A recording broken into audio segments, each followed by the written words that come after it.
Borrowed words in action. Number 2. Learning English through pictures. Let us get this started with borrowed words in action. Number 2. Learning English through pictures. Now, the thing about this person, though, is that we're going to be learning more borrowed words no matter where the hell we are. Let's start off with our first borrowed word, or I suppose words.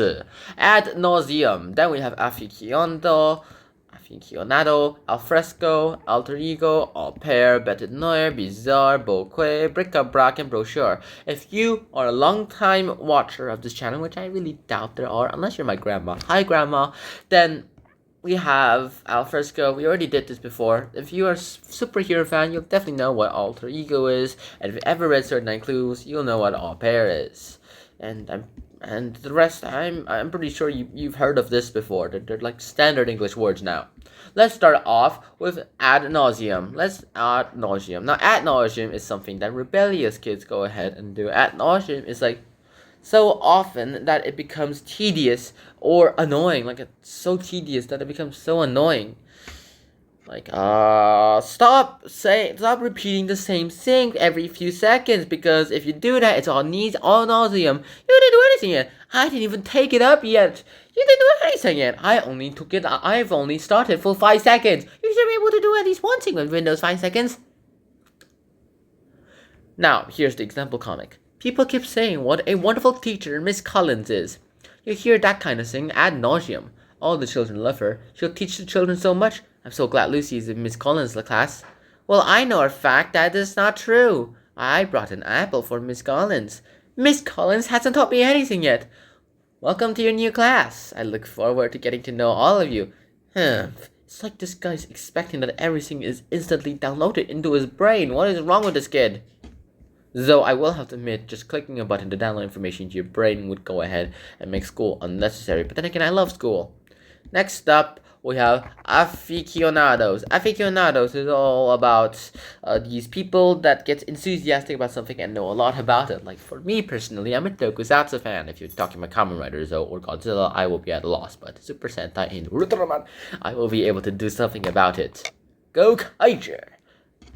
Clap your hands! Something like that. I didn't watch Ghost Users yet. Now, aficionados. I just showed you an example, so I'll talk about the comic example now. Brenda and Bruce are aficionados of lettuce, tomatoes, and avocados. Bruce, we have to tell the world how great this stuff is. Yeah, as if these guys are normal people. They're writing a new song and going to post it on the internet. Let's try it this way. About the joys of eating salad. Who wants to listen about salad? They'd rather listen about, like, chicken nuggets. Like, I love chicken nuggets. That's apparently a song. That's already an official song that went viral. About the joys of eating salad. It makes you wealthy. It keeps you healthy. Or you could go ahead on the science of it makes you wealthy. It makes you healthy. Something like that.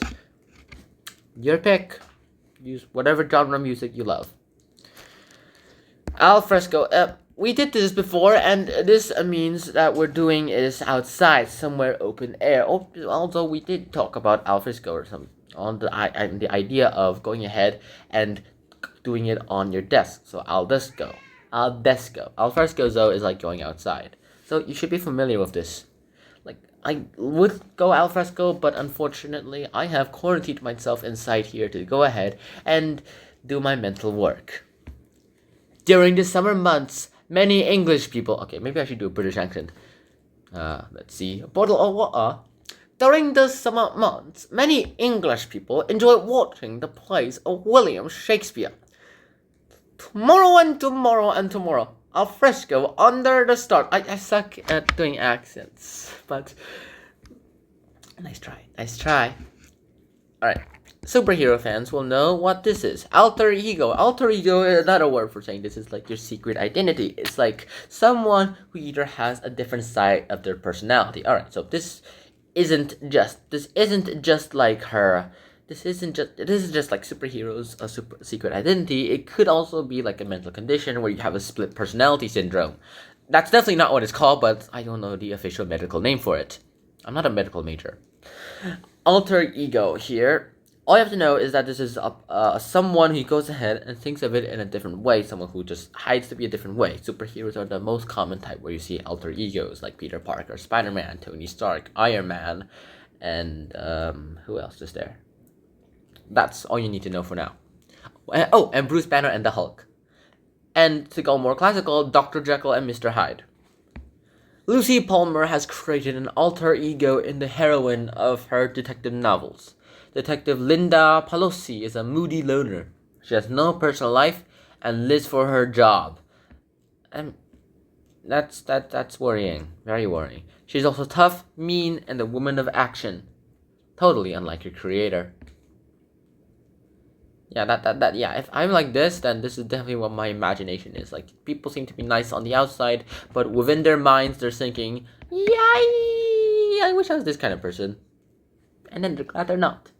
Next up, we have au pair. Au pair is a French word, and they're more or less like a young person who comes from another country, like from say if you're going to the US and you want to be au pair in the US, you have to be from a different country. In this case, it could be France, or it could be Britain. Britain is the most common place because they speak the good English.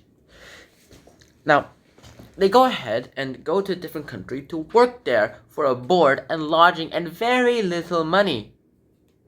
Mostly so they're there for the boarding. And they do this so that they can get their own start within this country and get a good job experience and at least learn the ways of that country too. Ruth went to be an au pair in the USA. She had to look after 2 young children. At first, it was difficult and she felt homesick. Yeah, that would definitely me. And also, is that an Oscar Academy Award? But they soon became fond of each other. Yeah, that would be me as well too. Let's see, this guy is always playing video games, but then this guy's like, oh, maybe it's worth looking at my au pair. Alright, next up we have bête noire, which is another French word. Words, in this case, I suppose. Bête noire. That's probably not how you pronounce it. This is a person that they have particularly hate or they have difficulty with, like someone you don't exactly have the best match with, your enemy or your arch nemesis. Okay, probably not as far as arch nemesis, but you get the picture, don't you? Like it's someone you hate or something you hate. I don't like rainy days because they're wet. I don't like winter because it's cold. But I like winter. Why? Because it's cold. I don't like Monday mornings because of school. I love Monday mornings because of school. This guy's the opposite of me. But a rainy Monday morning in winter is my bête noire, especially if I miss the bus. Thank God I don't even take the bus. First of all, let's see. This is the opposite of me. First of all, I'm older than the dude. Second of all, I like rainy days because they're wet. That means I can make splashes. Number 2, I like winter because it's cold. I don't like summer because it's hot and I have a skin condition. And Monday mornings are my favorite because that means 5 days of school and going away from the home. And missing the bus, I don't even take the bus. I live literally 3 minutes away. I just walk there. Or take my scooter there. It takes only 1 minute to do that. The Bizarre Bazaar. Bizarre Bazaar. Bizarre Bazaar. That's a really good rolling tongue too. What was I going to say? Right, bizarre. Bizarre, as surprisingly, is a French word. I expected it to be something on the lines of Latin or at least Italian, but nope, it's again French. This French word means strange and unusual. Like, it would be strange and unusual to suddenly have a skeleton doing this towards you. And it would be strange and unusual if suddenly space pirates came down from the stars with a bunch of... What the heck am I saying? I'm not doing these references anymore. No one's understanding them because no one's watching this. Now, the Bizarre Bazaar in Zanzibar, that's a lot of R's, is where all the strange and weird things are. Go blue, go yellow. You can buy a glass eye or some teeth in a jar. Yeah, that is what I would do. Then again, hopefully they're fake. Or a stuffed brown bear who plays the guitar. Oh, my darling Clementine. Okay, they're probably all weirded out by now. Also, this is probably not a stuffed magical bear. This is probably someone in a suit. It's like a suit actor. That's a professional job, apparently. Right. Alright, next we go ahead and talk about bouquet. Once again, it's French. Now, bouquet, French, is like a bunch of flowers cut and carefully and attractively arranged. It's like you cut them, you carefully, attractively arrange them. It is said that the woman who catches the British bouquet will be the next to get married. Julia has been waiting for a long time for her boyfriend to propose. Will she catch the bouquet? Into the air it goes. Julia's boyfriend caught it. What does this mean? Now, as you know, traditionally in the West, it is the man who proposes to the woman, not the woman towards the man. So that is certainly possible. Like it's certainly possible. But I have absolutely no idea what this means. This has happened, of course, but I think this is pretty much meaningless. And one more thing, if you catch it by the petals, you will get thorns because, well, you know, prickly stuff. You will get injured, and I know for a fact that these thorns hurt because I got one stuck in my finger for 12 hours. 12 hours because for 8 hours I was sleeping, and 2 hours I didn't even know it was there, and another 2 hours to get it out.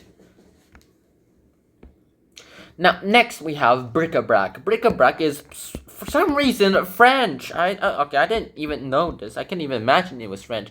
Apparently, bric-a-brac is French because, like, it's small decorative objects that are worth much. Like brick, as in, like, bricks. And brac, I'm from who knows where. I'm not French. Now, these bric-a-brac stuff is like little chinas. You know, like little China dogs or China stuff. It's like little statues or things. It's like a small decorative object that isn't worth much. So it doesn't necessarily have to be China. It could be like, you know,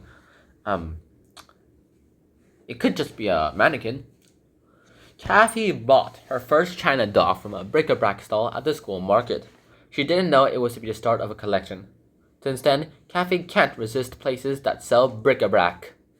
Abel's Bizarre Bazaar. Wait a minute. Abdul's Bizarre Bazaar. Well, close enough.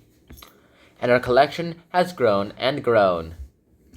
Now, which one of your bric-a-bracs is your favorite? Personally, for me, it's this one. Because, you know, I have a cat. Alright, and last but not least today, we have brochure. Brochure. Now, brochure, again, is French. Surprisingly, a surprise. Surprise. Should I be surprised now? No.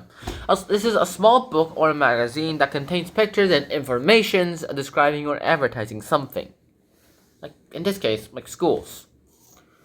Every year, the school produces a brochure for prospective students. Every year, Miss Chung and her staff have the same problem. What shall they put in this year's brochure?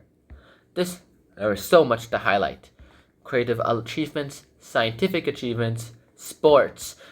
First of all, these two got switched. This is sports, this is scientific achievements. Imagine if this was a sport and this was a scientific achievement. These guys would hate PE, and these guys would love science. I probably hate science as well, too. There is so much to highlight. They couldn't decide what to include. This is their brochure, not a book. Shouldn't we say something about teaching, learning, and passing exams? It is a school after all. Yeah, Mrs. Chung is, for once, right.